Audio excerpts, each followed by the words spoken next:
চিন্ময় কৃষ্ণ দাসের বিরুদ্ধে দায়ের হলো নতুন মামলা।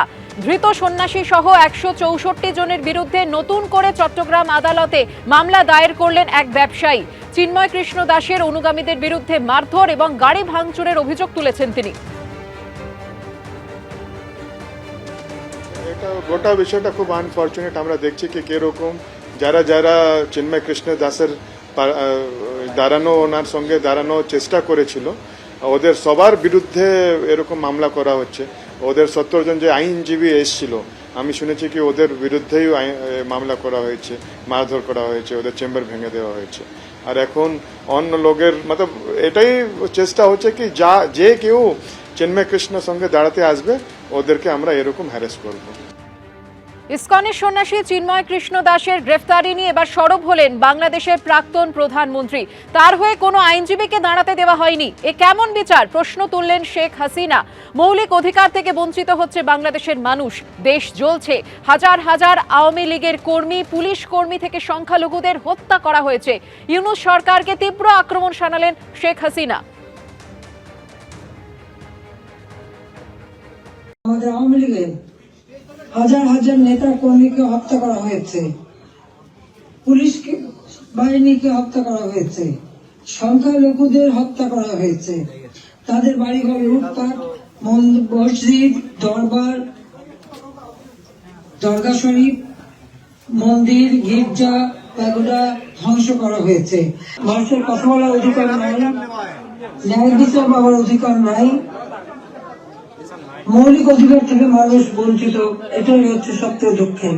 দরগা শরীফ, মন্দির, গির্জা, প্যাগোডা ধ্বংস করা হয়েছে।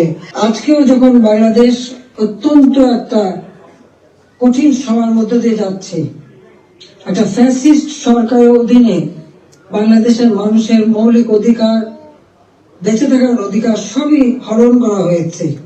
সারা বাংলাদেশ জ্বলছে, প্রতিটি প্রতিষ্ঠান আগুনে পোড়ানো। সেই অবস্থায়ও প্রবাসীরা আজকে নির্যাতিত নিপীড়িত মানুষের পাশে আছে। একজন সাধু চিন্ময় কৃষ্ণ দাস, তাকে গ্রেপ্তার করা হলো, কিন্তু তার পক্ষে আইনজীবী দাঁড়াতে পারবে না। এটা কোন ধরনের বিচার যে একজন আসামির পক্ষে আইনজীবী দাঁড়াতে পারবে না? যদি কোনো আসামি আইনজীবী না দিতে পারে তো এটা সরকারের দায়িত্ব আইনজীবী নিয়োগ দিয়ে দেওয়া, ন্যায় বিচারের স্বার্থে। বাংলাদেশে ন্যায় বিচার নাই। বিচার প্রক্রিয়া সম্পন্ন হলেই শেখ হাসিনাকে ভারতের কাছে ফেরত চাওয়া হবে বলে জানিয়েছেন মোহাম্মদ ইউনূসের প্রেস সচিব শফিকুল আলম। আর আজ ভারতের বিদেশ সচিবের সফর প্রসঙ্গে তিনি জানিয়েছেন পারস্পরিক স্বার্থ সংশ্লিষ্ট বিভিন্ন বিষয় নিয়ে আলোচনা হবে। আমরা শেখ হাসিনাকে দেশে ফিরিয়ে এনে আইনের সম্মুখীন করতে চাই। যেহেতু ইন্ডিয়ার সাথে আমাদের একটা এক্সট্রাডিশন ট্রিটি আছে, সেটা এক্সট্রাডিশন ট্রিটিতে আবার কিছু সার্টেন লিগাল প্রসিডিউরটা করে তারপরে আপনি এটা একজনকে এক্সট্রাডিশন চেতে পারেন। তো আমরা সেই প্রসিডিউরটা আমরা কমপ্লিট করছি। সেটা কমপ্লিট করার পরে আমরা ফর্মালি অ্যাপ্রোচ করব ইন্ডিয়াকে তাকে এক্সট্রাডিশন করার জন্য। ইন্ডিয়ার সাথে আমাদের যেই মিউচুয়াল ইন্টারেস্টে যে বিষয় আছে প্রত্যেকটা জিনিসই আলাপ হবে। এখানে প্রত্যেকটা জিনিসই আমাদের কাছে ইম্পর্টেন্ট।